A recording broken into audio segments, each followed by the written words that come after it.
Hi po, Doc! Doc, pwede po magpa-watch your health? Pwede po. Upo po kayo. Ako si Michael Crisostomo, isang pediatric infectious disease specialist dito sa Calamba Medical Center. Ano ba ang malaria at paano ito nakukuha? Seryosong sakit na nakukuha sa parasite na tinatawag na Plasmodium. Hindi ito nakukuha sa hangin o direkta sa tao. Ito ay nakukuha sa infected na lamok na tinatawag na Anopheles. Paano mo malalaman kung dengue o malaria na ang sakit? Parehong galing sa kagat ng lamok ang sakit na malaria at dengue, ngunit may pagkakaiba sila sa mga sintomas. Ang malaria ay pangkaraniwang lagnat na tumatagal ng mahigit 1 linggo at may kasamang panginginig o chills.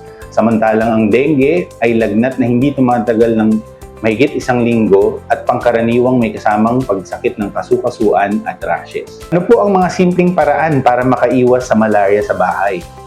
Iwasan ang kagat ng lamok sa pamamagitan ng paglagay ng mosquito repellent, paglalagay ng mosquito net sa mga bintana, tanggalin ang mga breeding ground ng lamok kagaya ng balde, gulong, at iba pang mga water container. Kung hindi maiiwasan na pumunta sa mga malaria endemic areas, kailangan kumonsulta sa doktor. Kapag nagka-malaria na ako, hindi ako magkakaroon ulit? Hindi totoo.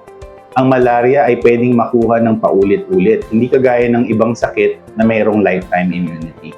Para sa mas malinaw na diagnosis at gamutan, magpakonsulta na dito sa Calamba Medical Center. Kalingang may husay at puso.